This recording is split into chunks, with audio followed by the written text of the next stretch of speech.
Hello বন্ধুরা, কেমন আছো? আশা করছি সবাই ভালো আছে। তো আমিও খুব ভালো আছি। তো দেখো, আমরা চলে গিয়েছিলাম বাসন্তী পুজোর ঠাকুর দেখতে।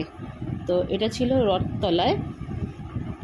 আর আমি আগে কখনো বাসন্তী ঠাকুর দূরে কোথাও যাইনি দেখতে, তো এইবারই ফার্স্ট টাইম। তো গিয়ে দেখি সত্যি খুবই সুন্দর একটা পরিবেশ। মেলা বসেছে, মেলার মধ্যে নানা রকম খাবার দাবার, আইসক্রিম, দোলনা, তারপরে প্যান্ডেলটাও খুব সুন্দর করেছিল। তো এটা হচ্ছে 40 বছর এবার হলো। আর ভেতরে ঠাকুরটা না দেখলে তোমরা বিশ্বাস করতে পারবে না, মায়ের মুখটা যে এত সুন্দর কি বলবো তোমাদের। তোমরা নতুন যারা আমার ভিডিও দেখছো অবশ্যই কিন্তু আমার চ্যানেলটাকে একটু ফলো করে দেবেন।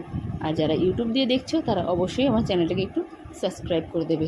ছোট ছোট ভলেন্টিয়াররা ছিল, তারা গার্ড দিচ্ছিল, বাট ফাঁকাই ছিল, সেরকম ভিড় ছিল না।